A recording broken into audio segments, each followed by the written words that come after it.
কিমান ভোট নকওঁ, কিন্তু গৌৰৱ গগৈ জিকাটো খাটাং। কাৰণ আমাৰ যোৰহাটত বা শিৱসাগৰ জিলাত বিভিন্ন ক্ষোভ আছে। এই ক্ষোভবিলাক জনজাতিকৰণৰ বিৰুদ্ধে আছে। তাত চাহ বাগান আছে, চাহ বাগানৰ শ্ৰমিকসকলৰ ক্ষোভ আছে। আৰু বিশেষকৈ মুখ্যমন্ত্ৰী মহোদয় যোৱাকালি আমগুৰিলৈ গৈছিল। আপোনালোকে নিশ্চয় জানে, প্ৰদীপ হাজৰিকা আমাৰ বিধায়ক, তেখেতৰ ঘৰলৈ গৈছিল। সদ্য কংগ্ৰেছ ত্যাগী যোৱা আমাৰ সময়ৰ প্ৰাৰ্থী তেখেতৰ ঘৰলৈ গৈছিল। আৰু ৰাইজে আশা কৰিছিল আমগুৰিবাসীয়ে যে তেখেতে ডিলিমিটেশ্যনৰ সময়ত কিছু ভুল হৈছে, আমগুৰিক নিজৰ যিটো কৃত মৰ্যাদা ঘূৰাই দিব, এইবিলাক সম্পৰ্কে কথাখিনি ক'ব বুলি ভাবিছিল। এইবিলাক তেখেতে একোৱেই উল্লেখ নকৰিলে। সেই গতিকে আজি পুৱাৰে পৰা মোক আমগুৰিৰ পৰা ফোন কৰি আছে যে মুখ্যমন্ত্ৰী মহোদয়ৰ মুখৰ পৰা বহুখিনি আশা কৰিছিলোঁ, সেইখিনি তেওঁ একো নক'লে।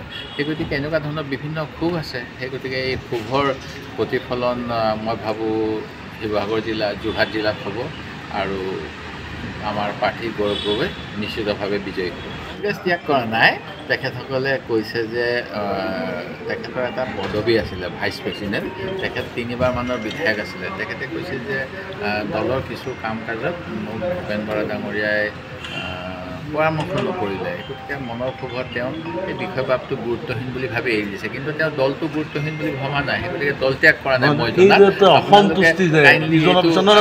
এইটো ভুল নকৰিব যে দল ত্যাগ কৰিলে। আৰু ঘৰত মিডিয়া ডিপাৰ্টমেণ্টটো ত্যাগ কৰিছিলে, তেখেতেও দল আব্দুল খালেকৰ প্ৰেছ মিট দি দল ত্যাগ কৰাৰ কথা কৈছিল, আকৌ আহিলে। মই চব বাদ দিলোঁ, দল ত্যাগ বুলি শব্দটো নকওঁ। অসন্তুষ্টিটো যে ইজনৰ পিছত সিজন অসন্তুষ্টি থাকেই, ইজনৰ পিছত নহয়। এতিয়া ৰাজেন গোহাঁই ডাঙৰীয়া অসন্তুষ্টি আছিলে, ৰমেন ডেকা ডাঙৰীয়া অসন্তুষ্টি আছিলে, কুইনোজা বাইদেউৰ ব্যক্তিগত ক্ষেত্ৰত অসন্তুষ্টি আছে। এইবিলাক কিছুমান কথা আমাৰ মানুহবিলাকে খোলাকৈ কৈ দিয়ে, কিছুমানে গুপুতে কয়। আপোনালোকে এতিয়া আপোনালোকৰ কেমেৰাকেইটা মোক ইয়াত পাই গ'ল খোলাকৈ, মই কৈ আছোঁ। আৰু অন্য পাৰ্টীয়ে খোলাকৈ নকয়। সেই গতিকে অসন্তুষ্টি বিজেপিত নাই বুলি নাভাবিব। এতিয়া মানে গোটেই বিজেপি দলটো আমাৰ মাননীয় মুখ্যমন্ত্ৰী ডক্টৰ হিমন্ত বিশ্ব শৰ্মা ডাঙৰীয়াই নতুন বিজেপিৰে ভৰাই দিলে বুলি পুৰণা বিজেপিখিনি এটা বিৰাট ক্ষোভ হৈ আছে বুলি আমি গম পাইছোঁ। সেই গতিকে যে বিজেপি কৰিলে বুলিয়ে যে এইবাৰ বিজেপিক ভোট দিব সেইটোও নহয়। মানে আণ্ডাৰ কাৰেণ্ট এটা চলি আছে। আপোনালোকে খবৰ ল'ব গম পাব।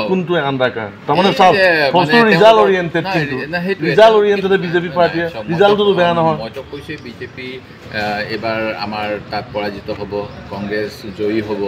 সেইটোৱে এটা আণ্ডাৰ কাৰেণ্ট। তপন গগৈ যে এতিয়া যোৱাবাৰ জিকিছিলে, তেখেতে 80,000 ভোটত মাত্ৰ, যি সময়ত একদম মোদী ঢৌ তামাম আছিলে। এতিয়া মোদী ঢৌ লাহে লাহে ক্ষয় হৈছে। কাৰণ এটা জীৱন ৰক্ষাকাৰী ঔষধৰ দাম বিজেপিয়ে কমিশ্যন খোৱাৰ কাৰণে বৃদ্ধি হ'ল বুলি ইলেক্ট্ৰেল বণ্ডৰ তথ্যত প্ৰকাশ পাইছে।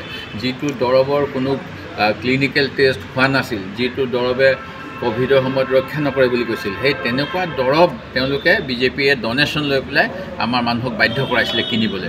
এই গতিকে বিজেপিতে এটা দুৰ্নীতিৰ ভূস্বৰ্গ বিজেপিত সোমালে যে মানে স্মৰণীয় কথা দুৰ্নীতিৰ, সেই কথা প্ৰমাণ হৈছে। আৰু যিটো অসমৰ মানুহেও বেয়া পায় দুৰ্নীতি, কংগ্ৰেছ দলৰ বিৰুদ্ধে এটা মানে কথা কৈ আছিল সেই সময়ত যে কংগ্ৰেছ মহা দুৰ্নীতিপৰায়ণ দল, আৰু সেই গতিকে কংগ্ৰেছক ভোট দিব নালাগে। এতিয়া কিন্তু বিজেপি দলতেই কংগ্ৰেছৰ দুৰ্নীতিৰ অভিযুক্তসকল গৈ আছে। কমলেশ দে পুৰকাষ্টৰ বিৰুদ্ধে দুদিন আগত দুৰ্নীতিৰ অভিযোগ আনিছিল, এতিয়া তেখেতক আপোনালোকৰ বিজেপি দলে লৈ ল'লে।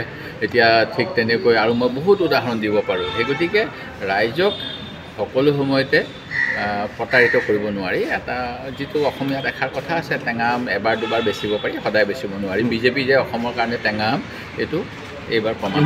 মই মুখ্যমন্ত্ৰীক গালি পাৰোঁ নে মই দলৰ নীতিটোক গালি পাৰোঁ? চাবচোন, মই মোদীক গালি পাৰোঁ নে মোদীৰ দিনত যি কৰাপশ্যনক বেছিকৈ প্ৰশ্ৰয় দিয়ে, বা এতিয়া আৰ্টিকল 370 যে কাশ্মীৰত যে উঠাই ল'লে, লিথিয়ামৰ যিমানবিলাক মাটি আছে সেইবিলাক যে আদানীক দিবলৈ তেওঁ আৰ্টিকল 370ৰ এটা দুটা ছেকশ্যন সলনি কৰিলে, মই সেইবিলাক কথাই কওঁ। মই নীতিগত কাৰণত বিজেপিক দুৰ্নীতিপৰায়ণ বুলি কওঁ, ভ্ৰষ্টাচাৰী বুলি কওঁ। যিটো তেওঁলোকে যিটো অন্ত্যোদয় বুলি কয়, অন্ত্যোদয় মানে যিজন শেষ ব্যক্তিৰ জেগাতো আদানীয়ে তেওঁলোকৰ অন্ত্যোদয়, আদানীতে সমাপ্ত। অসমতো তেনেকুৱা হৈ আছে। ভূপেন বৰাই গালি পাই থাকে, ভূপেন বৰা যাবগৈ নেকি? মই এতিয়া কেনেকৈ ক'ম? আপোনাক ভূপেন বৰাক সুধিব, আপোনালোকৰ বহুতৰে লগত ভূপেন বৰা বেছি ঘনিষ্ঠ, সেইকাৰণে আপোনালোকে এইবিলাক সুধিলে গম পাব। মোক নকয় নহয় তেওঁ কেনেকৈ ক'ব। আৰু মইতো তেখেতক বিশ্বাস কৰোঁ, তেখেতক মই সম্পূৰ্ণ বিশ্বাস কৰোঁ। তেখেতে ইমান সমালোচনা কৰে সকলোকে। এতিয়া মুখ্যমন্ত্ৰীয়ে কৈছে সমালোচনা কৰিলেই মানে বিজেপিত যায়। এইটোতো মুখ্যমন্ত্ৰী এটা কুট কৌশল হ'ব পাৰে যে কোনো বেয়া কামবিলাক চকু মুদি থাকিব লাগে, সমালোচনা কৰিব নালাগে। কিন্তু সমালোচনাটো কৰিবলৈকে আমি বিৰোধী আছোঁ, সেই গতিকে ময়ো কৰোঁ, ভূপেন বৰাইও কৰে। আৰু ভূপেন বৰা সদৌ অসম ছাত্ৰ সন্থাত এটা সময়ত আছিলে কাৰণে তেখেতৰ আৱাজটো ডাঙৰ হয়, তেখেতৰ কণ্ঠ বহুত বলিষ্ঠ বুলি কয় যে। মই কিন্তু অলপ লাহে লাহে কওঁ, কাৰণ মই উগ্ৰ নহয় দেই। আজি মোদী গেৰাণ্টিৰ দৰে হিমন্ত বিশ্ব শৰ্মা মুখ্যমন্ত্ৰী কৈছে হিমন্ত গেৰাণ্টি 25ত মানে আকৌ ভূপেন বৰা জইন কৰিব বুলি এবাৰ গেৰাণ্টি দিছে, হিমন্ত গেৰাণ্টি। গেৰাণ্টি কি আছে? আগত বিজেপি কিমান ফেইল মাৰিছে গেৰাণ্টি, আপুনি কওকচোন। ভাল দিন আহিল নেকি? এই বিজেপি গেৰাণ্টিটো মূল্য দিব নালাগে অসমৰ ৰাইজে, হিমন্ত গেৰাণ্টিটো আৰু মূল্য দিব নালাগে। তেখেতে যেতিয়া ৰাজীৱ ভৱনৰ পৰা তেখেতে এখন শেষ সভা, মোৰ মনত আছে, মোৰ সমষ্টিৰ ছাত্ৰ সন্থা কৰা এজন ল'ৰা আছিল, নামৰ সৈতে কৈছোঁ, দেৱাংশু দাস বিহুবৰৰ। তেওঁ মুখ্যমন্ত্ৰী সেই সময়ত হোৱা নাই আৰু তেখেতে আমাৰ ডক্টৰ হিমন্ত বিশ্ব শৰ্মা ডাঙৰীয়াক সুধিছিলে আপুনি দল ত্যাগ কৰিব নেকি? তেতিয়া ডক্টৰ হিমন্ত বিশ্ব শৰ্মা ডাঙৰীয়াই মোৰ সন্মুখত কৈ আছিলে সেইদিনাখন যে ৰাজীৱ ভৱনটো এটা পবিত্ৰ ৰাম মন্দিৰৰ নিচিনা মন্দিৰ, ইয়াত যদি কোনোবা সোমায় ইয়াৰ পৰা ওলাই যোৱা প্ৰশ্নই নুঠে। এতিয়া সেই প্ৰশ্ন যিজনে কৰিছিলে দেৱাংশু দাস, নাম কৈছোঁ, তেওঁ বিজেপিত।